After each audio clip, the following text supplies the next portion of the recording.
Андрій Бабичев, позивний Ютуб, боєць 93-ї бригади «Холодний Яр» із Бахмутського напрямку, долучається до нашого етеру. Пане Андрію, мої вам вітання. Вітаю. Слава Україні! Пане Андрія, з тієї ситуації, про яку ми можемо розповісти нашим глядачам, не розкриваючи карти противнику, яка наразі ситуація на Бахмутському напрямку, на тому напрямку, безпосередньо на якому ви знаходитеся?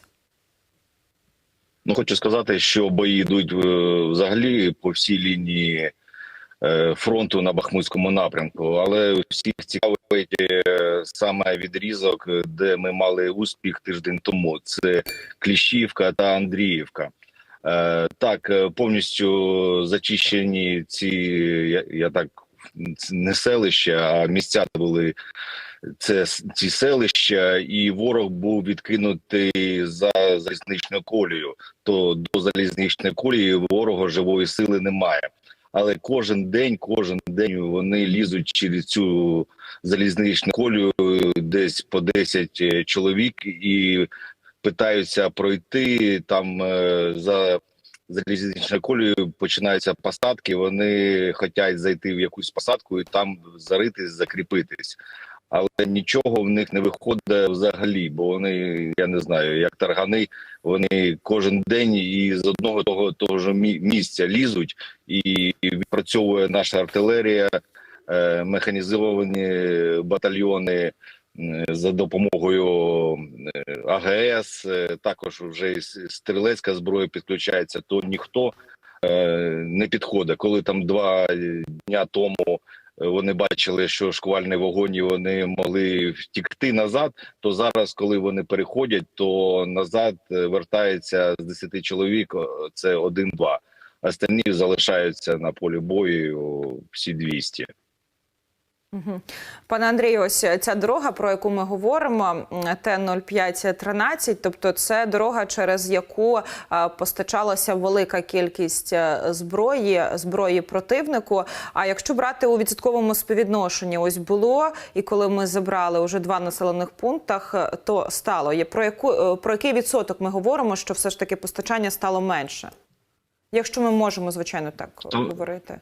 Я хочу вам сказати, що постачання у них не стало менше, у них є ще багато доріг, відкіля все вони везуть, до них підходить підкріплення, у них дуже багато артилерії, снарядів, живої сили, то взагалі у них є відкіля брати живу силу, бо у них населення, вони за своє населення не переживають і постійно вони додають живу силу, яку ми нищимо.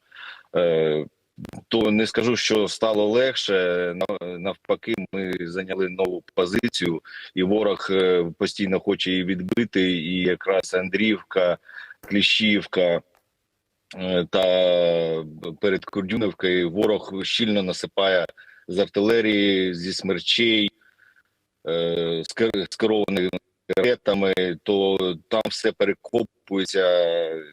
Я не скажу, що стало легше, навпаки стало важче, бо ми зайняли нову позицію і нам потрібно пройти вперед і вибити ворога ще десь кілометрів на 20 для того, щоб ворог не зміг накидувати з важкої артилерії саме по тим містам, де ми зайняли. Пане Андрію, ось ця інформація, що ворог передислокував російські повітряно-десантні війська із Бахмутського напрямку на Запоріжжя, так, на Запорізький напрямок. З вашого огляду і по вашим відчуттям, це якимось чином послабило оборону Росії навколо Бахмуту? Ні, я ж вам кажу, це? Оборона не відчутно. Їх дуже багато, дуже багато. Розумієте, те, що нам перейти залізничну колію, далі йдуть посадки. Це у бік Опитного, Кадеми, Зайцево. Там у них зосередоточена лінія оборони, у них там багато артилерії. І ми не відчуваємо, що там вони перебрасують якісь сили, бо я перед цим вже сказав, що у них дуже багато живої сили.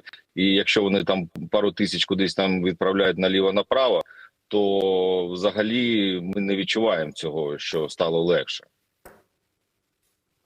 А про яку чисельність у війську ми можемо говорити, яка стоїть зі сторони Російської Федерації? Чи є хоча б якісь орієнтовні цифри? Ось ви кажете, просто велика кількість. Вона зменшується постійно, тобто я маю на увазі, зменшується, то зрозуміло, тому що ми їх нищимо, а збільшується якими темпами? Скільки їх там є наразі?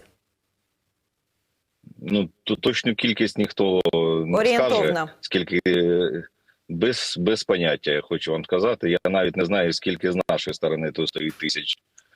Бо у нас тут дуже багато бригад, не тільки 93-я бригада тут воює на цьому відрізку, а ще декілька бригад. То з нашої сторони багато, там багато. І хочу сказати, що і самих найкращих втрачають вони, і самих найкращих втрачаємо ми, бо йдуть дуже запеклі бої. Кожен день у нас є втрати, є і поранені. Також з їхньої сторони. У нас, якщо кажуть, тобто ворог багато, у нього втрат, то ви розумієте, це все зеркально. З нашої сторони це ж так. Тим паче, якщо ми просуваємося вперед, то коли військо йде вперед, атакує, то взагалі і втрат, і поранених більше, ніж у той сторони, яка зараз стоїть в обороні. В даний момент вони стоять в обороні, але питаються ще агресація, ще запускають групи для контратаки. І ось, власне, про найкращих зі сторони Російської Федерації, чому я запитую, яка там їх кількість, яка чисельність. Одні з найбільш підготовлених частин Російської Федерації – це 72-га окрема мотострілецька бригада, 31-ша штурмова та 83-я окремі бригади десанту розбили українські воїни на Бахмутському напрямку. Попри це, ворог не полишає спроб повернути втрачені позиції. Про це розповів командувач сухопутних військ Збройних сил України Олександр Сирський. Попри це, за його словами, штурми тривають. Натомість Інститут вивчення війни вважає, що звільнення Андріївки і Кліщівки могло спричинити деградацію російських військ. Паралелі проводять із Запорізьким напрямком. Там активно пропрацювали підрозділи 71-го, 70-го та 291-го мотострілецьких полків російської 42-ї мотострілецької дивізії. Але після того, як українці прорвали першу лінію оборони, вони відійшли. Тобто втрати, яких вони зазнали під час перших етапів українського контрнаступу, зробили їх неефективними в бою і змусили російське командування дати їм час на оновлення. Ось і таку інформацію маємо із офіційних уст, зокрема Олександра Сирського, про те, що зазнали колосальних втрат. І, як я розумію, то ви цього абсолютно не відчуваєте.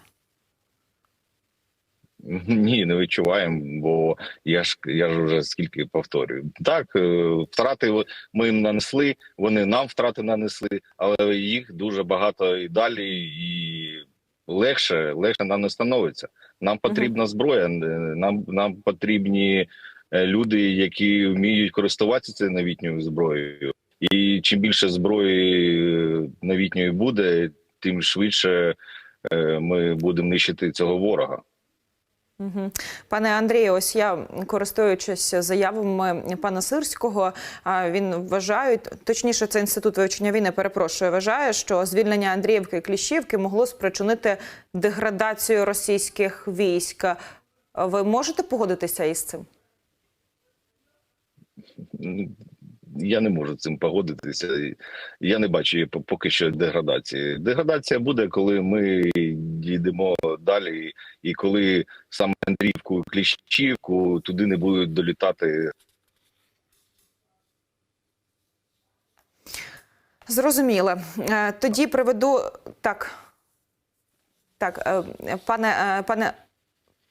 Пане Андрію, так, ще до вас запитання. Все ж таки приведу ось заяви пана Сирського, командувача сухопутних військ Збройних сил України. Він каже, що в районі Бахмута українські захисники пробили лінію оборони ворога, росіяни там кидають у бій всі наявні резерви. Ось про резерви хотіла з вами поговорити. Про що ви можете тут сказати? Яка кількість у них цих резервів? Чи спостерігаєте ви, що постійно перекидають доїдають, і, власне, вони не відчувають оцього такого снарядного голоду і дефіциту у військовій техніці. Чи все ж таки є проблеми в цьому напрямку? Ну, з їхньої сторони я не бачу дефіциту ні в техніці, ні снарядів, ні живої сили.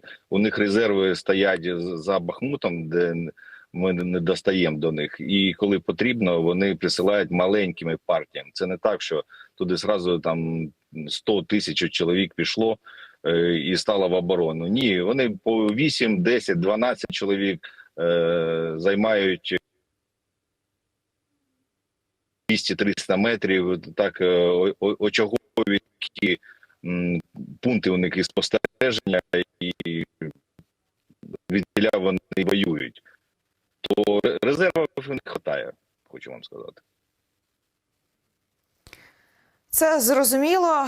Тоді, в принципі, будемо сподіватися на те, що рано чи пізно ці снаряди будуть закінчуватися у Російській Федерації. І будемо сподіватися, що ось ситуація на Бахмутському напрямку якомога швидше врегулюється. Дуже дякую вам, що ви знайшли час і долучилися до нашого етеру. Але хочу вам подякувати за те, що ви бороните нашу країну. Це в першу чергу. І за те, що ми маємо можливість жити під синьо-жовтим стягом нашої країни і насолоджуватися так ось життям без Російської Федерації. Але це лише виключно завдяки вам, за те, що ви ризикуєте своїм життям для того, аби ми тут тримали свій так званий фронт. Дуже дякую вам, пане Андрію, що долучилися. Андрій Бабичев, позивний Ютуб, боєць 93-ї бригади, Холодний Яр, був на прямому зв'язку зі студії Апостроф ТІВІ.